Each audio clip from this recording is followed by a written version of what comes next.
జయ జగదంబే. నాకు ఎవరైనా ఒక సందేహం అడిగితే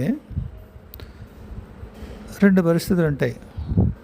ఒకటి, దానికి ఏమీ చెప్పక్కర్లేదు అని ఒకటి ఉంటుంది, అంటే స్ఫురణ ఏమి ఉండదు, అక్కర్లేదు అన్నట్టుగా ఉంటుంది, మాట్లాడద్దు ఉంటుంది. ఒక్కోసారి ఇప్పుడు చెప్దు కానీ తర్వాత చెప్దు కానీ అలా ఉంటుంది. ఒక్కొక్కసారి ఆ సమాధానం నేను చెప్దామని అనుకోకపోయినా చెప్పిస్తారు. లేదు, నీదేదో బాగుంది, అడుగుదాం, చెప్దాం అని అనిపిస్తే తర్వాత తెలుస్తుందిలే నీకు అనేస్తారు.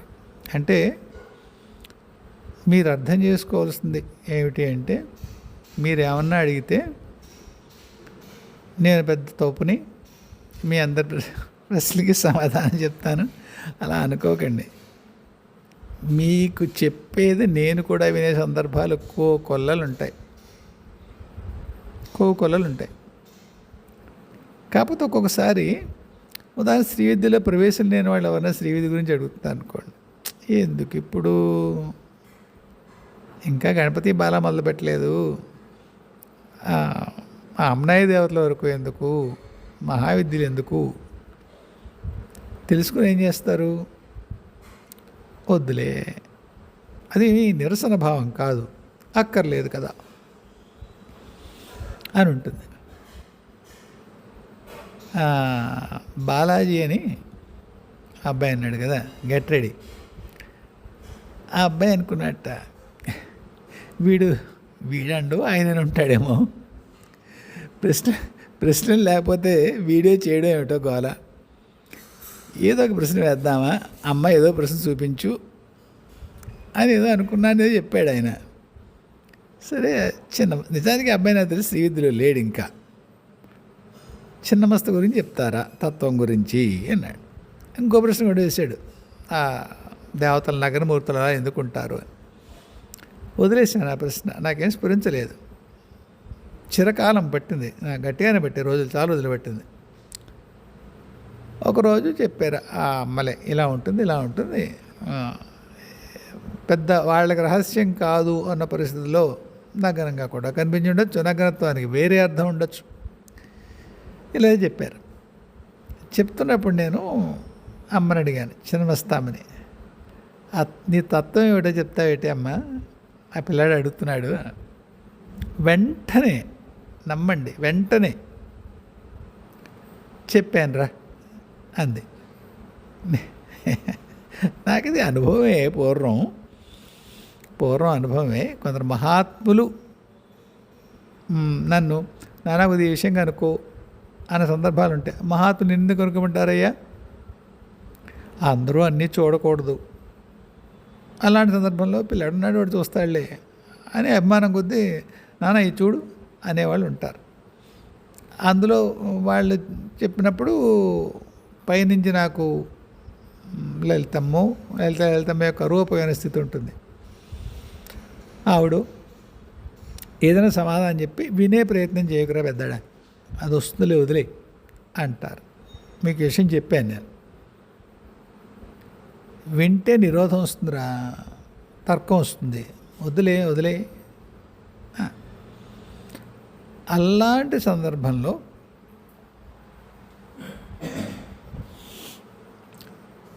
వదిలేయాలి. అలాగే చిన్నమస్తాంబ చెప్పాను రా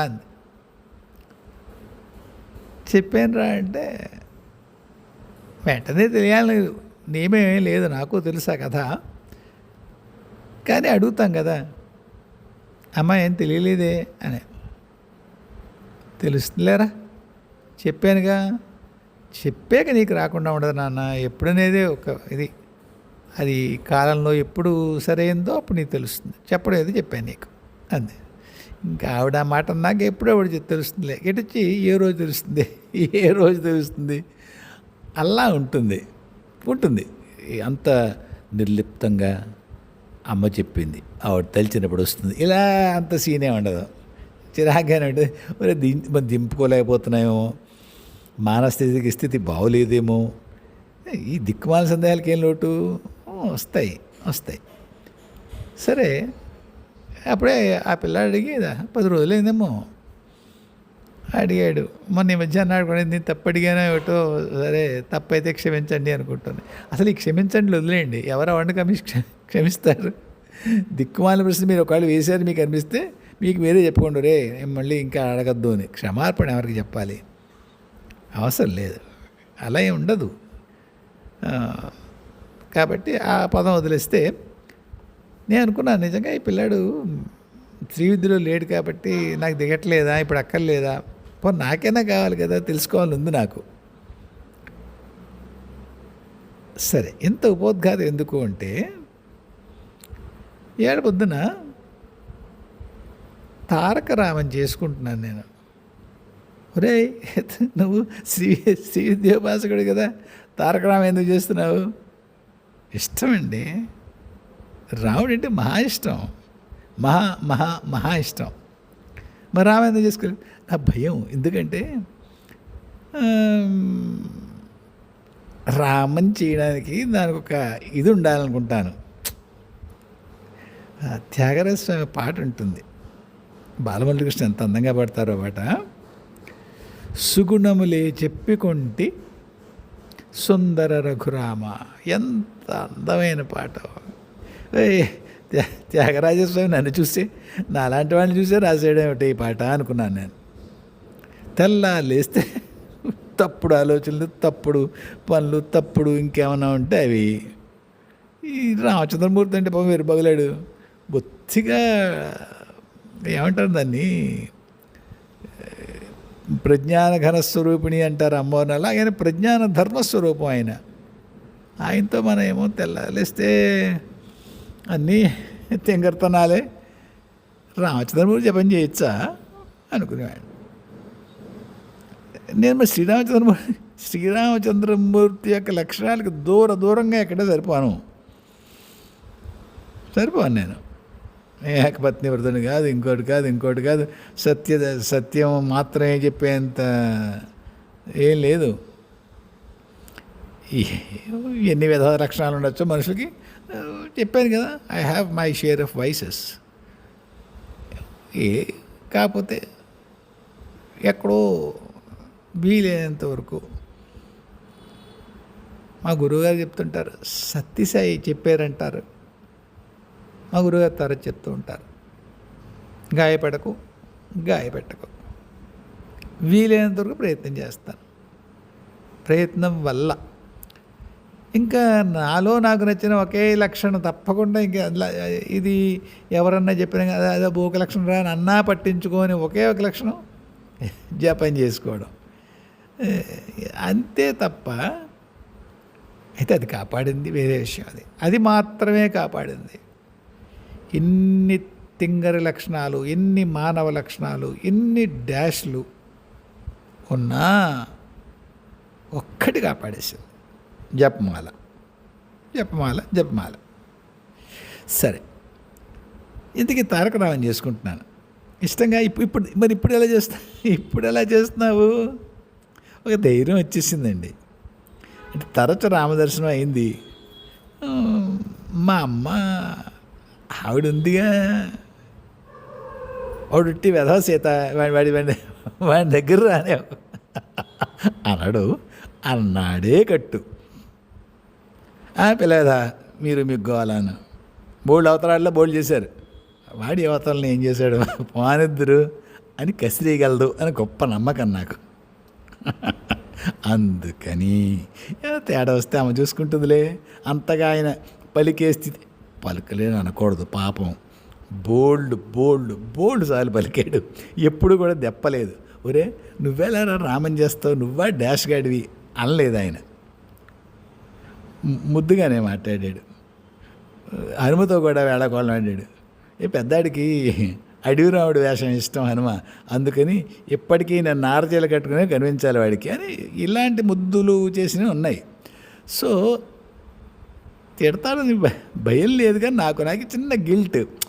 అంతటి మహానుభావుడు ధర్మస్వరూపుడు. ఆయన్ని మనం మంత్రకంగా సమంత్రకంగా ఆయన్ని ఆవాహన చెయ్యొచ్చా అని. కానీ చెప్పానుగా ఇప్పుడు ఒక ధైర్యం, సీతమ్మ తేడా వస్తే సీతమ్మ చూసుకుంటుందిలే అని.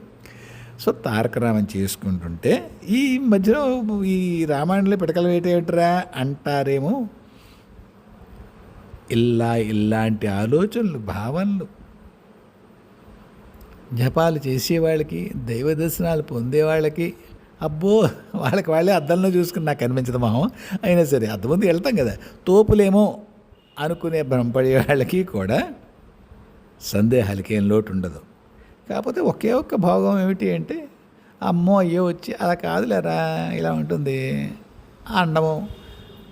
ప్రత్యక్షంగా మహాత్ముడైన గురువులు దగ్గర ఉండేటువంటి అదో భాగం చేత ఇన్ని రకాలనే పట్టాయి. కాబట్టి తారకరామం చేసుకుంటుంటే ఈవేళ పెద్ద ఆవిడ చెప్పిన సమాధానం ఈ వేళటికి దిగింది.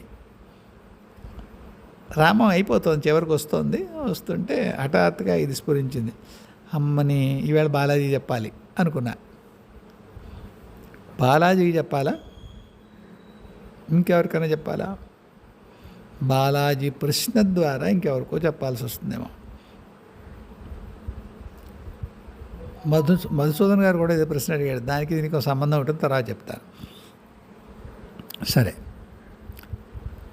చిన్నమస్త గురించి నేను చూస్తున్నప్పుడు నేను ఒక ప్రశ్న అడిగాను ఆవిడ్ని. సమాధానం వచ్చేసింది. వచ్చినప్పుడు నేను అన్నాను, అమ్మ అసలు నాతో నువ్వు కనిపించేటప్పుడు కొత్తలో ఎప్పుడో కనిపించడం, 98 టైంలో స్వప్న దర్శనం వచ్చినప్పుడు తల లేకుండానే కనిపించింది. ఈ మధ్యకాలంలో ఏమీ తల లేకుండా కనిపించదు.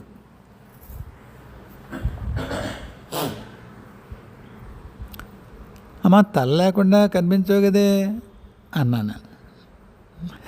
ఆవిడ చెప్పే సమాధానం, నాకు తల ఎందుకు లేదు అంది. నాకు తల ఎందుకు లేదు అని అడిగింది.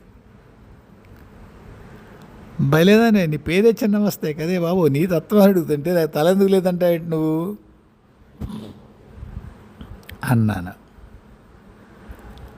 అప్పుడు వచ్చిన సమాచారాన్ని ఒక్కసారి సమన్వయం చేసుకో పెద్దాడా అంది. చిన్నమస్త అంటే మస్తకం చిన్నవాడు. మస్తకం దేనికి గుర్తు? మనం మన భౌతిక అనుభవాలు, సంస్కారాలు, లెర్నింగ్ అంటాం కదా, రకరకాల అనేక జన్మల్లో మనం నేర్చుకుని దాచుకుని జ్ఞానం అనుకుంటున్న విషయం. విక్రింతగా అంటలేదే, నేనేం తోపని కాదు, అలాంటిది నాకు ఉంటుంది. కాబట్టి ఎవరిని విక్రించట్లేదు. కాబట్టి మనకే నవ్వొచ్చే విషయం కదా, జ్ఞానం అనుకుంటాం మనం. ఏదో పుస్తకం చదువుతాం, అందులో అలా ఉంటుంది. నిజంగా ఒక్కసారిగా పుస్తకంలో చెప్పింది ఎంత తక్కువ చెప్తారు వాళ్ళు. అంటే అందరూ చదివే విషయం కాబట్టి కొన్ని పొరల, సత్యం యొక్క కొన్ని పొరల వరకే తీసుకెళ్తారు. వెనకటి ఒకసారి అమ్మంది, the secret texts are read by millions and the characters of 1 in million would not be disclosed in the secret text. ఇది మా రాజుగారికి వస్తుంది, మళ్ళీ తెలుగు చేస్తున్నాను దీన్ని.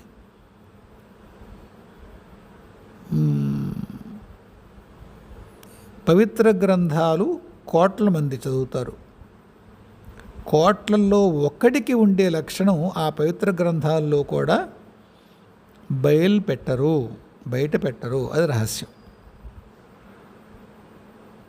అలాగే ఈ భాష్యాలు రాసిన, శాస్త్రాలు రాసిన, పురాణాలు రాసిన అందులో ఒక స్థాయి సత్యం మాత్రమే మన దృష్టికి రాణిస్తారు. మిగతాది సాధన ద్వారా ఎవరెవరి అదృష్టాన్ని బట్టి ఆయా కాలఖండాల్లో వాళ్ళకి ఆ సమాచారం రావాల్సిందే.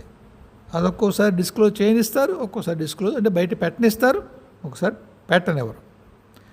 పరమహంస అంటారు కదా, రామకృష్ణ పరమహంస, బ్రహ్మతత్వాన్ని గురించి ఎప్పుడు చెప్దాం అనుకున్నా నా నోరు ఎవరో కంఠం ఎవరో నొక్కేశారు అని. ఎవరో కాదు, వాళ్ళ ఉన్నత చైతన్యమే. అది సమయం కాదనుకుంటే చెప్పనివ్వదు. సరే, ఈ జ్ఞానం అనుకున్నవి, ఈ సమాచారం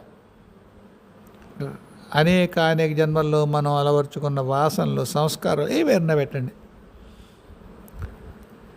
మనస్సు యొక్క అనేక పరులు, ఉపచేతన, ఏదో అచేతన, ఇంకేదో చేతన, పేర్లు మనకు అర్థం అవడం కోసం పెట్టిన పేర్లు అంతటా పేర్చి ఉంటాయి.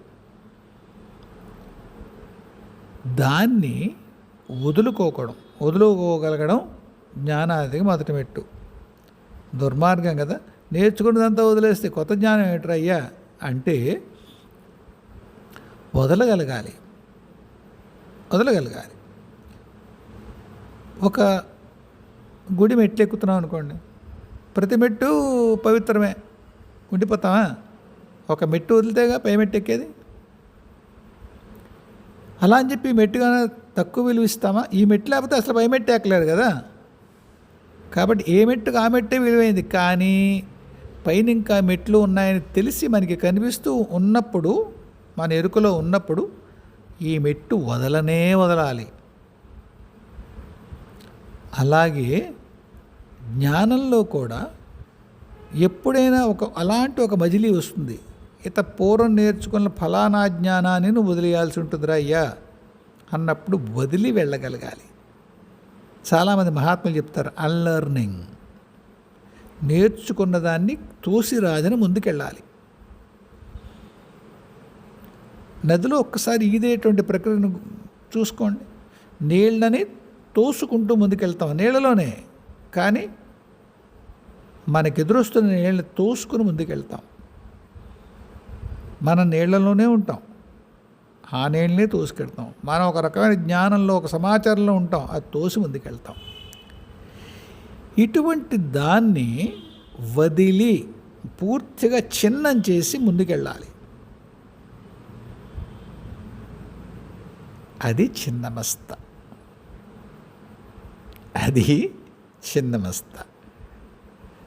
ముఖ్యంగా భౌతిక శరీరం, భౌతిక వాహనంలో ఇది ఉంటుంది.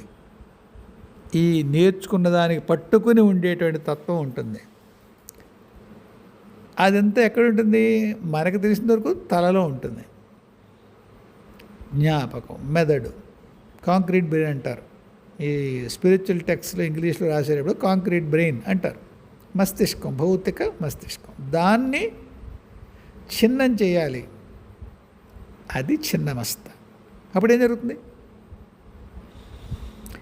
ఇద్దరు సహాయకురాళ్ళు ఉంటారు. ఆ తల నరికేసిన తర్వాత రక్తం వస్తూ ఉంటుంది. 3 ధారలుగా ఉంటాయి. ఓ ధార, చెరో ధార వీళ్ళు తాగుతూ ఉంటారు. ఆవిడ తల ఇంకో ధార తాగుతూ ఉంటుంది. ఇదేమిటి? ఆవిడ చెలికత్తెలు, పరిచారకులు. ఆవిడ అంటుంది, మీరేదో రాసుకున్నారు, రకరకాలు మీకు ఏం తోచిందో అది రాసుకున్నారు. పరిచారకులు ఎందుకు అయ్యారు? సహాయకులు అనుకోండి. సూక్ష్మ మానసిక శరీరాలు అంటే ప్రాణమయ, మనోమయ శరీరాలు.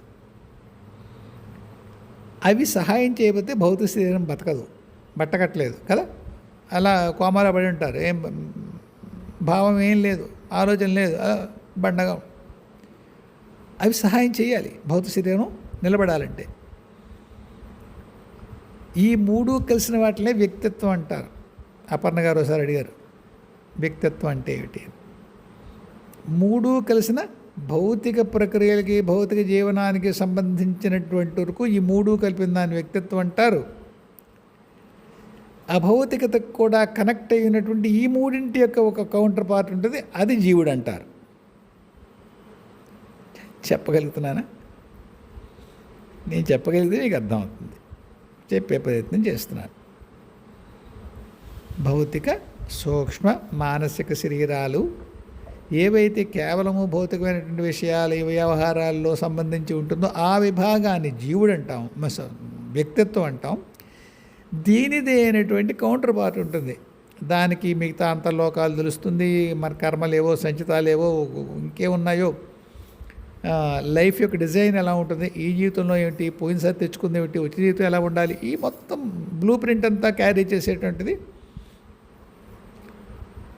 జీవుడు. జీవాత్మ ఏది అంటే ప్రశ్న. ఆత్మ యొక్క జీవుడితో కలిసి ఉండే విభాగం జీవాత్మ. ఇవి ఏవి ఇలా గీతలు గీసినట్టు బొమ్మల కింద ఉండదు, కొంత అర్థం చేసుకోవడమే. సరే, ఇంతకీ ఈ 2 శరీరాలు లేకపోతే భౌతిక శరీరం మనలేదు. కాబట్టి ఎప్పుడైతే ఈ మస్తిష్కంలో మనం జ్ఞానము సమాచారం అనుకుంటున్నటువంటి ఒక మారనేటువంటి ఒక అభిప్రాయాలు ఉంటాయి కదా, వాటిని ఎప్పుడైతే తోసి రాజంటామో, ఎప్పుడైతే ఆ నూతన జ్ఞానం అమృతత్వం అని ఏదైతే మనం అంటామో అటువంటి దాన్ని మనం ఆవాహన చేయగలిగినటువంటి చక్కటి స్థితి ఏదైతే ఉంటుందో ఆ తయారైన స్థితి అది చిన్నమస్త స్థితి. అప్పుడు వచ్చే అమృతధారలు ఎవరు తాగుతారు? స్వయంగా భౌతిక శరీరానికి ఉపయోగపడతాయి, సూక్ష్మ మానసిక శరీరాలకు కూడా అమృతధారలనే వీళ్ళు చెప్తారు అనుకోండి. దానికి ఏమిటి సుషుమ్న ఎడా పింగళ నాడి బాగుంది, అదో విధానం. మొత్తానికి ఆ అమృతత్వం ఏదైతే అమృతమైనటువంటి జ్ఞానం, అమృతం అంటే ఏది? That which is not mortal, చావు పుట్టుకలకి దాటి ఉన్నటువంటి ఏదైతే జ్ఞానం ఉందో అదే అమృతత్వం కదా. ఆ అమృతత్వ స్థితి ఎప్పుడు వస్తుంది?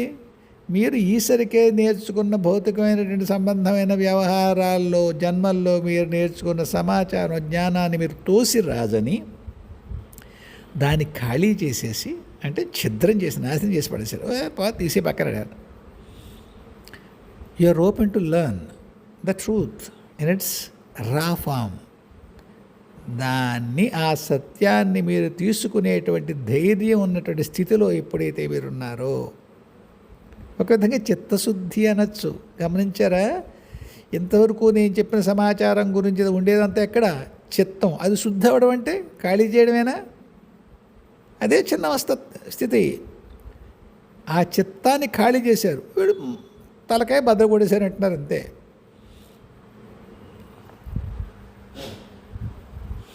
కాబట్టి ఆ చిన్నమస్త స్థితి ఎప్పుడైతే మీరు ఉందో, చిత్తశుద్ధి ఎప్పుడైతే ఉందో,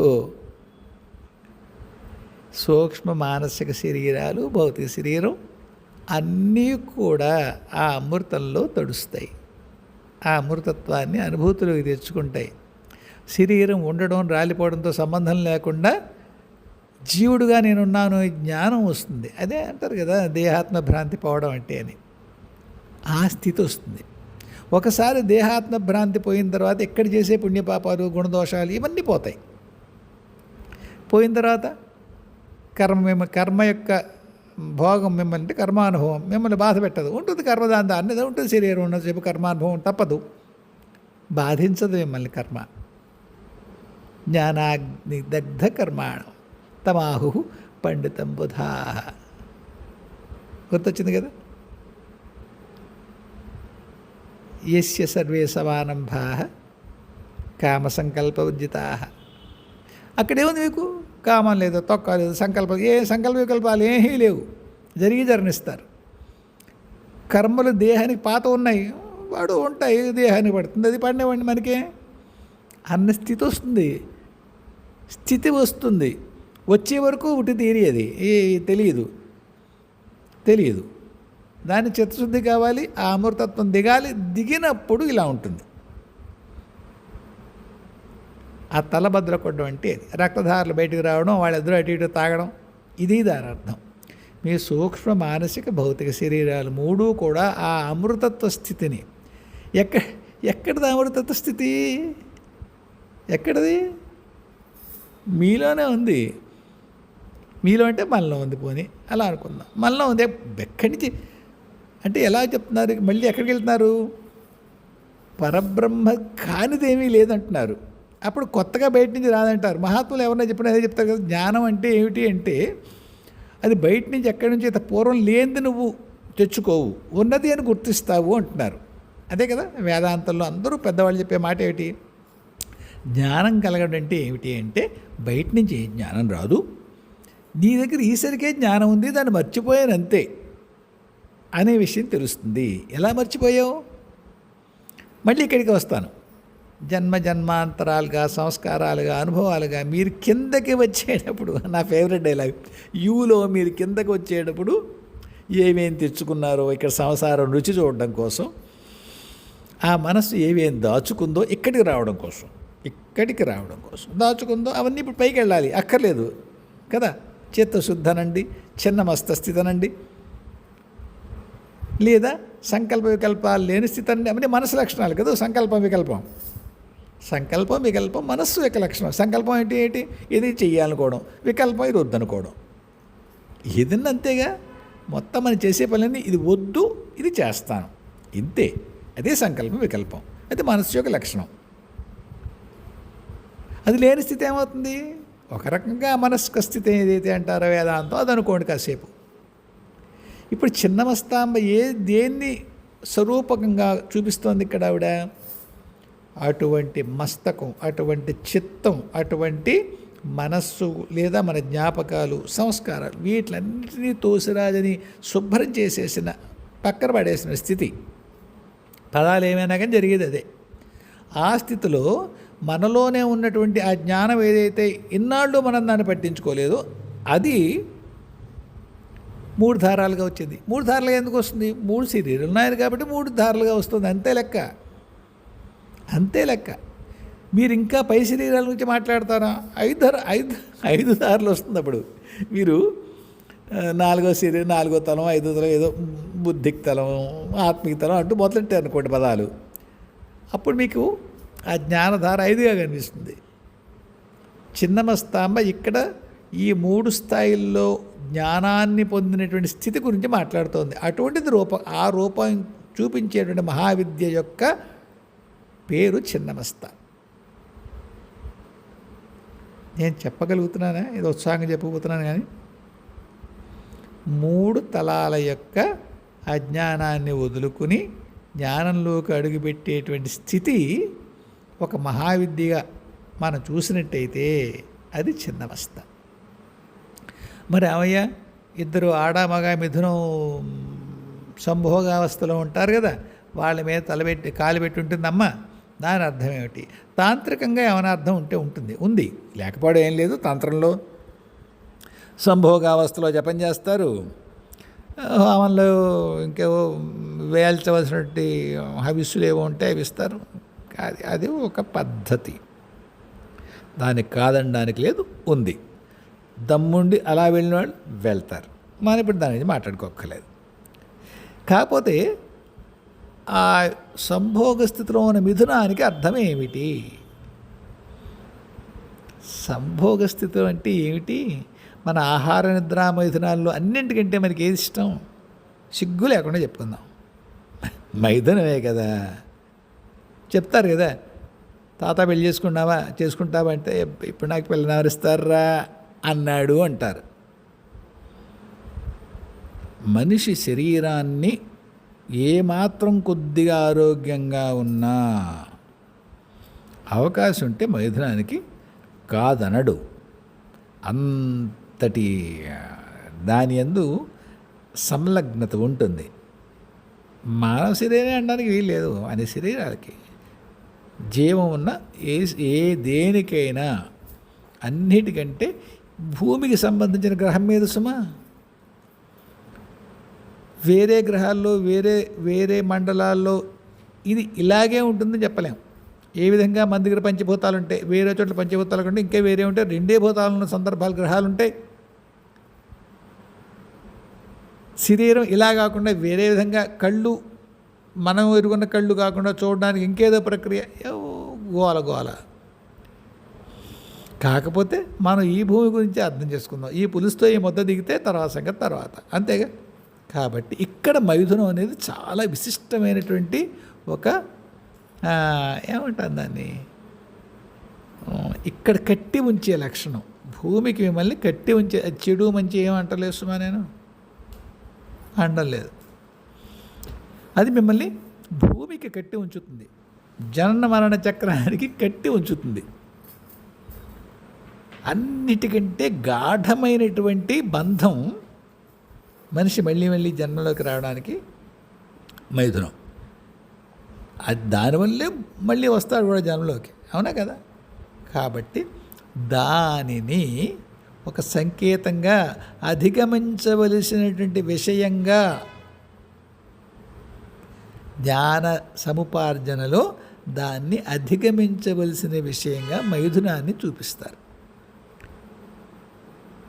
ఏమాత్రం 20 రోజులు జపం చేస్తాం, 40 రోజులు జపం చేస్తాం, లేకపోతే మండల దీక్ష పెడతాం, అయ్యప్ప దీక్ష మరో, అన్నిటికీ అధశ్చయనమే, బ్రహ్మచర్యమే. ఎందుకు? మనకి అతి ఇష్టమైనది అది.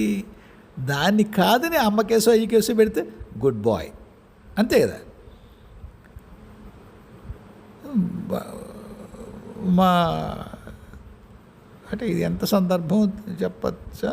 సరే, మా తమ్ముడు ఇప్పుడు లేడు కదా, వాడిని ఎవరన్నా చాలా క్లిష్టమైన ఇబ్బందికరమైన ప్రశ్న చేశారు. నువ్వు అలా పని చేసావా లేదా అన్నారు. వాడు చెప్పింది మాత్రం నమ్మట్లేదు అనుకోండి. మా అన్నయ్య మీద ఒట్టు అనేవాడు వాడు. అల్టిమేట్, ఇంకా తర్వాత వాడిని అడగకూడదు ఏమైనా. వాడికి వాళ్ళ అన్నయ్యే ఎవరో అడిగారు అండి, ఈ మార్గంలో ఎందుకు వెళ్తున్నారు, ప్రమాదం కదా అనేది. మా అన్నయ్య చెప్పాడండి, వాడు గంగలో దూకమంటే మేము దూకుతాం అన్నాడు వాడు. ఎన్నేళ్ళకి? 55 ఏళ్ళకి. చిన్నవాడేం కాదు.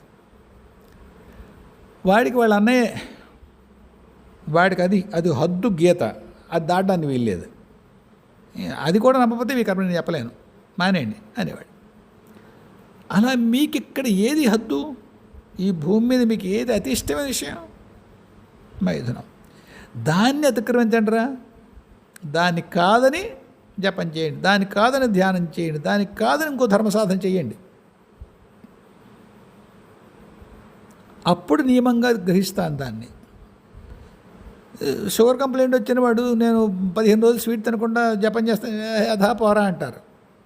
అవునా అంటారా? షిరిడీ సాయి కథలు చదివేవాళ్ళు, ఆయన వ్రతం చేసేవాళ్ళు ఏం చేస్తారు? వ్రతం అంటే ఆయన ఏదో కోరి ఆయన పారాయణ చేసేవాళ్ళు. ఫలానా ఇష్టమైన వస్తువును వదిలేస్తున్నాను, అవునా? కాఫీ తాగను, కాఫీలో పందారు వేసుకోను, ఇంకోటి ఏదో చేయను, అలా అతి ఇష్టమైన విషయం ఏది? మైథునం. సాధనలో దాన్ని కాదని చేసే సాధన అత్యున్నతమైన సాధన. అందువల్ల దేని ఎవరు తొక్కుతున్నారు? ఎవరైతే తల తెగినటువంటి రూపం ఉందో ఆ రూపం కాలు వేసి ఉంటుంది ఆ మైథునంలో ఉన్నటువంటి మిథునం మీద, జంట మీద. అంటే దాన్ని తొక్కి, దాన్ని నియంత్రించి. ఎవరు నియంత్రించాలి? భౌతిక శరీరంలో జరుగుతుంది కదా మైథునం.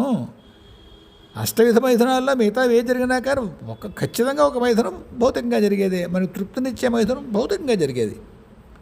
కాబట్టి దాన్ని తొక్కుతోంది ఆవిడ, ఆ శరీరం, అమ్మ శరీరం.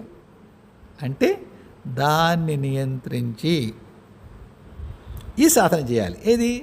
చిన్న మస్తత్వం. అప్పుడు అమృతధార, మనలోనే ఉన్న అమృతధార బయలుదేరుతుంది. ఎవరెవరికి అందుతుంది? చిన్నమస్తమైనటువంటి ఏదైతే స్థితి ఉందో దాని సహాయకంగా ఉన్న 2 దేవతలు, సూక్ష్మ మానసిక శరీరాలు. ఈ 3 ఉద్ధరించబడతాయి. మీ భావ శరీరం లేదా మీ ప్రాణమయ శరీరం శుద్ధి చేయబడుతుంది, మీ మనోమయ శరీరం శుద్ధి చేయబడుతుంది, మీ అన్నమయ శరీరం శుద్ధి చేయబడుతుంది. అన్నమయ శరీరం శుద్ధికి ఎక్కడ లెక్క? మస్తిష్కం. అందులోకే పెడుతోంది. తెగ్గొట్టిన తలకాయలోకి అమృతధార పెడితే అది తాగి ఎక్కడికి వెళ్ళాలి? భౌతికంగా ఆలోచిస్తారు, తార్కికంగా ఆలోచిస్తే ఎక్కడికి వెళ్ళాలి అది?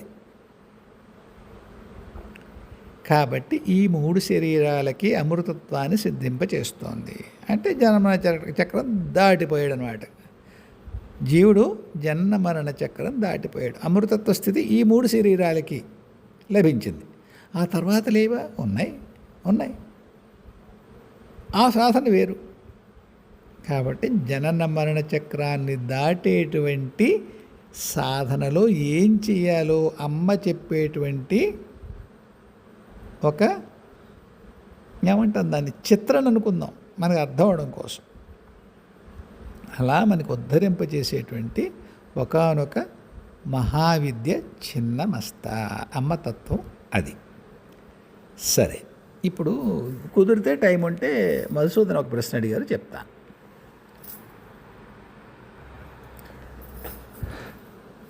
మధుసూదన్ అని ఒక ఆయన ఉంటున్నారు కదా, కొంత ఆయన మాట తీరు వేరుగా ఉంటుంది.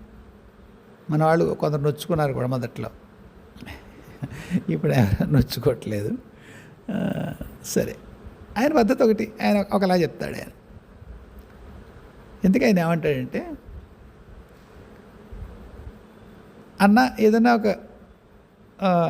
ఒక స్ఫురణ వస్తుంది, ఆ స్ఫురణ మనకే వచ్చిందంటావా? అదేంటండి ఆ ప్రశ్నలు వేశారు ఆయన? కాదు, మంచి ప్రశ్న వేశాడు. అంటే గమనింపులో ఉన్నాడు. ఒక స్ఫురణ వస్తుంది, స్ఫురణ వచ్చినప్పుడు ఆయన ఏమంటాడు, దానికి ఇంకొక కొత్త డైమెన్షన్ యాడ్ చేశాడు. అన్న నువ్వు నేను ఉన్నాం, తిరుపతి వెళ్ళినప్పుడు ఆ ద్వారంలో స్ఫురణ వచ్చింది. నీకైతే స్వామి చెప్పాడు ప్రత్యక్షంగా అనుకుందాం కాసేపు, వెంకటేశ్వర స్వామికి నీకైతే రేప ఉందంటున్నావుగా, పోన్లే అనుకుంటాను నేను కూడా కాసేపు. ఆయన చెప్పాడు, నేను పక్క నుంచున్నాను, నాకే ఆయనతో రేపో ఏం లేదు, ప్రస్తుతానికి తెలిసి ఏం లేదు రేపో. నాకు కూడా ఒక స్వామి దగ్గర నుంచి సమాధానం వచ్చినట్టుగా ఏదో వచ్చింది. ఇదేమిటంటావు? నా యొక్క శరీరం యొక్క పై తలాల్లోదా కింద తలాల్లోదా నేనున్న ఈ శరీరానికి అటువంటి స్ఫురణ ఉంటుందా అని నాకు సందేహం. కాబట్టి ఈ శరీరాందా ఏమిటయ్యా ఇది? చెప్పచ్చండి, చెప్పు బహిరంగ వేదిక మీద అన్నాడు. రహస్యం ఏం లేదు సోదర, చెప్పచ్చు. రహస్యం ఏం లేదని చెప్తాను, అర్థమైందనుకో రహస్యం లేదు, అర్థం కాలేదనుకో అప్పుడే కాదనమాట, రహస్యమే. నేను ఎంత దాన్ని వేదిక మీద చెప్పినా రహస్యమే. ఎందుకంటే ఒకానొకప్పుడు నేను అక్కడ మొక్క వేదం చెప్పుకున్నాను కదా, 3 వేదాల్లోనూ మూడు ప్రశ్నలు చెప్పుకున్నాను. ఎందుకు అంటే సంధ్యాంతనం అయిన తర్వాత పారాయణ చేసుకుందాం అని. సరేనా? ఒక అర్ఘవేదం, ఒక యజుర్వేదం, ఒక అథర్వణ వేదంలో బిట్టు బాగుంది. ఇది చెప్పిన గురువుగారు ఉన్నారు కదా, అథర్వణ వేదం ఆయన చెప్పింది కాదు, ఇంకో శ్రీవిద్య గురువు గారు చెప్పారు అనుకో. కానీ మొత్తానికి ఎవరైతే వేద పండితులు ఉన్నారో, నాకు ఆ 4 మొక్కలు నేను ఆయన దగ్గర నేర్చుకోగలిగాను, ఆ మహానుభావుడు ఒకసారి ఒక సన్యాసి దగ్గరికి వెళ్ళాడు. ఆయన వెళ్ళి భగవద్గీత గురించి ఒక ప్రశ్న అడిగారు. స్వామి ఇలా ఉంది సందేహం నాకు అని. ఆయన అన్నారట, ఒరేయ్ ఇలా అడిగితే నేను సమాధానం చెప్పకూడదు రోయ్ అని కాగితం మీద రాసి ఇచ్చారట. ఆయన చెప్పకూడదు, మళ్ళీ ప్రశ్న ఎలా వేయాలో చెప్పకూడదు, కానీ చెప్పాలి. యువతల వ్యక్తి నేర్చుకుందుకు యోగ్యుడు, ఉత్సాహం ఉన్నవాడు, ఆస్థ ఉన్నవాడు, నేర్పాలి. కానీ ప్రశ్న తనే చెప్పి తనే సమాధానం చెప్పకూడదు, నియమం ఏమైనా ఉందో మనకు తెలియదు. ఆయన కాగితం తెప్పించి దాని మీద రాసి, ఒరే ప్రశ్న ఇలా వెయ్యి అని అర్థ. ఆ ప్రశ్న ఎలా వేయాలి అని చెప్పలేదు నేను, నాకు అయితే సంఘటన నాకు గుర్తుండిపోయింది. చెప్పాలంటే కూడా యోగ్యతను బట్టి ఎలా ప్రశ్న వేయాలో వాళ్ళే స్ఫురింపజేస్తారు. ఇక్కడికి వచ్చేసరికి ఇంకొక కథ చెప్పాలి. భగవద్గీతను గమనించండి. మొదట్లో ఏం చెప్తాడు? ఏమిటంటావు, ఈ రక్తపు కూడు నేను తిన్నాను, ఇది ధర్మం కాదు కదా, అది కదా, ఇది కదా, వల్ల కాడు కదా, వసనపురం కదా, ఉల్టా చెప్తాడు కృష్ణుడికి. ఆఖరిగా నువ్వు ఒళ్ళు మండి, ఏమిట్రా మహాజ్ఞానానికి వెధవ కబుర్లు చెప్తున్నావు అని కొసురుకునేటువంటి స్థితి వస్తుంది. కృష్ణుడు గుర్తుందా? మహాజ్ఞానంలా మాట్లాడుతున్నావేటి అంటాడు ఆయన. ఈయన నువ్వు అన్నీ కలిపేసి అటు ఇటు కలిపేసి చెప్పేస్తావు, నాకు అర్థం అవ్వట్లేదు అని ఈయన విసుక్కుంటాడు అర్జునుడు. మొదటి ప్రశ్నలు ఏముంటాయి? మా పెద్దనాన్న పిల్లలు, మా తాతగారు, వీళ్ళందరినీ చంపేమంటావా? వాళ్ళందరూ నాకు కావాల్సిన ఈ రక్తపు కూడి నేను తిన్నాం, భార్య భర్గం డైలాగ్ చెప్తాడు ఆయన. కృష్ణుడు ఏం చేస్తాడు? ఆయన పని కోసం వీడిని పరికరంగా ఎన్నుకున్నాడు, వీడి ఉల్టా ఈయనకి ధర్మం చెప్తున్నాడు. అప్పుడు ఏం చేశాడంటే ఏదో ఎక్కడో చిన్న మెలిక సర్దాడు. మనకి తెలియదు ఎక్కడ సర్దాడో తెలియదు. తర్వాత అర్జునుడు మాట్లాడే మాటలు చూడండి. ముందు అర్జునుడు తను తెలిసిన ధర్మం లర్నింగ్, దాన్ని అన్లర్న్ చేశాడు కృష్ణుడు. తర్వాత సంగతి అన్లర్న్ చేయించాడు. అయితే ఆ లర్నింగ్లోంచి వేసిన ప్రశ్నలు అర్జునుడు ఎలా ఉంటాయి? తిరిగేసి పరమాత్మ అడుగుతుంటాడు, అది అలా కదా, ఇది ఎలా కదా, నువ్వేలేదు. పోనీ ఆయన ఏమన్నా మారాడా? చివరి చూడండి, ఆయన విశ్వరూపం చూసినటువంటి స్థితిలో కూడా కృష్ణుడు ఏమంటాడు? నువ్వు ఏం చూడదలుచుకుంటున్నావో చూడు అంటాడు. ఆ భయపడేప్పుడు ఏమంటాడు ఆయన? కురువీరులందరూ కూడా ఈ మహాకాల రూపంలో, నీ యొక్క మహాకాల రూపంలో వాళ్ళు గ్రసించబడుతూ నేను చూస్తున్నాను. వాళ్ళు నీ భయంకరమైనటువంటి అగ్నిజ్వాలలతో కూడిన నీ ముఖంలోకి వాళ్ళందరూ ప్రవేశిస్తున్నారు. అగ్నిలో శలభాల్లా ప్రవేశించి మాడి మసైపోతున్నారు కృష్ణ అంటాడు. ఎవరిని? కర్ణుణ్ణి, జయద్రథుణ్ణి, మరోహణ్ణి వీళ్ళని చూస్తున్నాడు అర్జునుడు. అభిమన్యుని చూశాడా? దుష్టదేవుని చూశాడా? ఘటోత్కచుడిని చూశాడా? ఎవరు చూశాడు? అటుపక్క వాళ్ళని చూశాడు. మా పెద్దనాన్న కొడుకులు, మా మేనమావ కొడుకులు, మా మేనమావలు, శల్యుడి వాళ్ళ గురించి చెప్పాడు అన్నాడుగా. మరి నిజంగా మహాకాలుల్లోకి వెళ్ళి గ్రసింపబడుతున్నట్టుగా, నవిలి వేయబడుతున్నట్టుగా, అగ్నిజ్వాలలో కాలిపోతున్నట్టుగా ఎవరిని చూశాడు? వైరిపక్షం వాళ్ళనే. మనం దేవుడి దగ్గర కూడా వెధకబుర్లు చెప్తాం. మనం కృష్ణుడు తెలియదా వీడి మనసులో ఏముందో? చూడరా, నువ్వేం చూడాలనుకుంటే చూడు అంటే వైరిపక్షం వాళ్ళు చచ్చిపోతున్నట్టు చూసాడే. మొత్తం 18 అక్షరాలు మట్టి అయిపోయారు. మొత్తం అటు ఇటు కలిపి 12 మంది మిగిలారు. ఇంతటి విశ్వరూప సందర్శన చేసినటువంటి అర్జునుడు జ్ఞానస్థితిలో ఉన్నాడు. ఆ టైంలో మాయను దాటాడా? అంతా ఒకటే అనుకోగలిగాడా? దైవీ దర్శనం అన్నప్పుడు వాళ్ళు మాయ తీయదలుచుకోండే కానీ పోదు. మధుసూదన్ అడిగిన ప్రశ్న నేను మళ్ళీ ఎక్కడో చెప్తున్నాను అనుకోకండి. ఇది చాలా అవసరమైనటువంటి ఒక సమాచారం. సరే, తర్వాత అర్జునుడు అడిగే ప్రశ్నలు ఎవరి గురించి అడిగాడు? యుద్ధానికి సంబంధించిన ప్రశ్నలు ఏమైనా ఉంటాయా? రకరకాల బోల్డని యోగాలు చెప్పాడు కృష్ణస్వామి. ఒక్కొక్క ప్రశ్నకి ఒక్కొక్కటి చెప్పాడు. యుద్ధం మధ్యలో వాటికి దీనికి ఏమైనా సంబంధం ఉందా? తపస్సు, దానం, యజ్ఞం, త్రిగుణాలు, కర్మత్యాగం, కర్మ సన్యాస యోగం, విభూతి యోగం, వాటికి యుద్ధానికి సంబంధం ఏంటండి?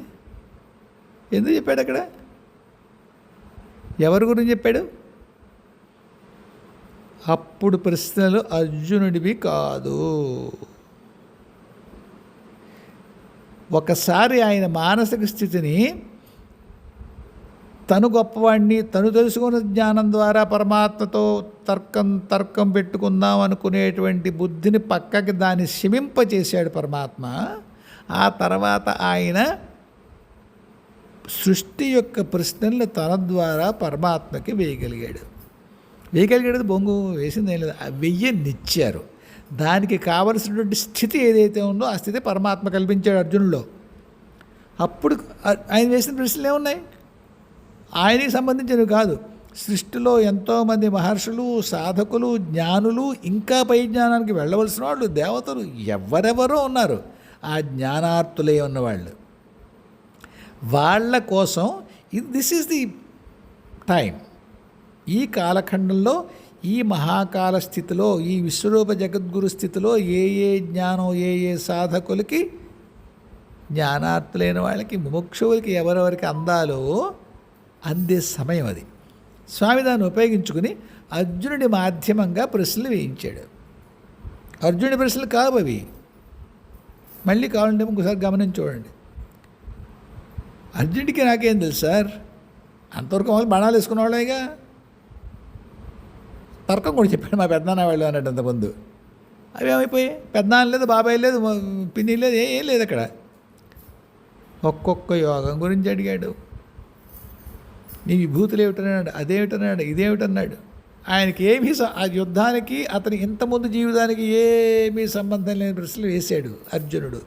అతని ద్వారా వేయించబడ్డ ఎవరికి అందాలో పరమాత్మ వాళ్ళకి అందేట్టుగా చూశాడు తన విశ్వరూప జగద్గురు చైతన్య స్థితి ద్వారా. నేను తరచు చెప్తూ ఉంటాను, కృష్ణుడు విశ్వరూప జగద్గురు యొక్క భౌతిక శరీరం. విశ్వరూప జగద్గురు అనేటువంటి అనేక ఎన్ని తలాలు ఆయన ఉండాలో అన్ని తలాల చైతన్య స్థితి ఏదైతే ఉందో దాని యొక్క భౌతిక శరీరం కృష్ణుడు. దాని ద్వారా ఇక్కడ ఏ సమాధానం రావాలో ప్రశ్న రావాలో వచ్చే. సరే, ఆ విధంగా మధుసూదనుడి ప్రశ్నకి సమాధానం ఇక్కడుంది. స్ఫురణ వచ్చింది, సోదరా ఎక్కడి నుంచి వచ్చింది? నాదేనా? ఎప్పుడైతే ఒకానొక వాతావరణంలో నువ్వు ఉన్నావు అంటే ఒక మంచి మాట వినే వాతావరణం, ఒక మంచి మాట చెప్పే వాతావరణం, నీ సాధనకు సంబంధించిన ఒక మంచి మాట చెప్పే వాతావరణం, సాధనకు సంబంధించిన ఒక సందేహాన్ని నివృత్తి చేసేటువంటి ఒక వాతావరణం. ఆ వాతావరణంలో ఉన్నప్పుడు నీ మధుసూదన్ మీ గురించి కాదు సుమా, మీరు అడిగిన ప్రశ్న మామూలు జనాంతికంగా సమాధానం చెప్తున్నాను నేను ఇన్ జెనరిక్ ఫ్యాషన్. మళ్ళీ ఏం సోదరా నన్ను నిజంగానే సొంట కిందగా పెట్టేవా అనద్దు. నేను అవన్నీ లెక్కట్లేదు, మామూలుగా చెప్తున్నా. కాబట్టి ఆ వాతావరణంలోకి మనం వచ్చినప్పుడు మన మనస్సు ఒక విధమైనటువంటి నైర్మల్యాన్ని పొందుతుంది. ఏవైతే మామూలుగా మనలో ఉంటాయో ఇబ్బందులు అవి ఈ వాతావరణంలో ఉండనప్పుడు బుద్ధిని అంటే మనస్సు ఉచ్చ మనస్సు లోవర్ మనస్సు ఉంటాయని చెప్పుకున్నాం. అమ్మ గురించి మనం లలితా శాస్త్రంలో చెప్పేది ఏమంటాం? శుద్ధ మానస అంటాం. ఆ శుద్ధ మానస అనేది బుద్ధితలానికి దగ్గరగా ఉండేటువంటి మనస్సు యొక్క పొర. ఆత్మ నుంచి బుద్ధి, బుద్ధి నుంచి శుద్ధ మనస్సుకి జ్ఞానం అందుతుంది. సరే, అప్పుడు అటువంటి మానసిక స్థితిలో ఉన్నప్పుడు చుట్టుపక్కల దేవతలు, సాధకులు, మహాత్ములు, మహాపురుషులు ఎందరూ ఉంటారు మంచి మాటలు చెప్పుకునేటప్పుడు. వాళ్ళ నుంచి వచ్చిన ఒక మంచి మాట స్ఫురణగా ఈ పక్క వ్యక్తికి అందుతుంది. ఒకవేళ అతను నిజంగా పెద్దవాడు కాకపోయినా, పైనుంచి వచ్చిందా కింద వచ్చిందన్నారు కదా మీరు, పైనుంచే వస్తుంది. ఏది? శుద్ధ మనస్సు స్థితి ఏదైతే ఉందో అది మామూలు మనస్సు స్థితి కంటే పైది. ఆ స్థితికి ఎప్పుడైతే మనస్సు తాత్కాలికంగా అయినా సరే ఆ స్థితిని పొందుతుందో అప్పుడు ఒక మంచి మాట మనకి స్ఫురణగా కిందకు వస్తుంది. అందువల్ల ఎవరైనా మంచి మాటలు చెప్తున్నప్పుడు మనకి మంచి సందేహాలు, ఉన్నత తలాలకు సంబంధించిన, ఉన్నత సాధనకు సంబంధించినటువంటి సందేహాలు వస్తాయి. ఒక్కొక్కసారి వాళ్ళు మాట్లాడకుండా ఆ విషయం గురించి మాట్లాడకపోయినా కానీ మన సందేహం నివృత్తి అయిపోతుంది. అరే, ఈ విషయం గురించి వాడు మాట్లాడలేదు కానీ నా సందేహం నివృత్తి అయిపోయింది. ఎలా అయింది? ఆ మంచి మాటలు అవతల వ్యక్తి మాట్లాడుతున్న కారణంగా ఒక రకమైనటువంటి శుభ్ర వాతావరణం, నిర్మల వాతావరణం ఏదైతే ఏర్పడుతుందో ఆ నిర్మల వాతావరణంలో మన మనస్సు శుద్ధ మనస్సు స్థితిని పొంది బుద్ధి యొక్క సంసర్గం చేత చక్కటి మాటలు, చక్కటి విషయాలు అంటే ఆధ్యాత్మికంగా స్ఫురణకి తెచ్చుకోగలదు. అదే ఇంట్యూషన్, అదే అంతఃస్ఫురణ. ఆ వాతావరణం నుంచి పక్కకు తప్పుకుంటే ఉంటుందా? నిలబెట్టుకుంటే ఉంటుంది. అదే సాధన. ఆ వాతావరణం నుంచి పక్క తప్పుకుని కూడా మనం అదే దాని యందే మనస్సు లగ్నమై దానియే సాధన చేస్తూ ఉన్నాం అనుకోండి, ఆ స్ఫురణ ఎప్పుడూ ఉంటుంది. కాబట్టి ఒకవేళ మనం ఆధ్యాత్మికంగా ఎదగకపోయినా సరే, ఆధ్యాత్మికంగా ఎదిగిన వాళ్ళ యొక్క సమక్షంలో ఏమైనా 4 మంచి మాటలు మాట్లాడుతున్నప్పుడు లేదా వాళ్ళ సాంగత్యంలో మనం ఉన్నప్పుడు దేవతలు, ఋషులు, మహాత్ములు, సాధకులు, సిద్ధులు, యోగులు ఎవరెవరు ఉన్నత చైతన్యానికి సంబంధించినటువంటి వాళ్ళు ఉంటారో వాళ్ళ సమూహాల నుంచి వచ్చేటువంటి జ్ఞానం, సూచన ఇవన్నీ మనకు అందుతాయి. అందువల్ల అంతఃస్ఫురణ ఆ విధంగా కలుగుతుంది వాతావరణాన్ని బట్టి. సరేనా? ఈ వేళకి ఇంతే. మళ్ళీ కలుద్దాం. హాయిగా ఉండండి. జయ గురుదేవ్, జై జగదంబే. స్వస్తి.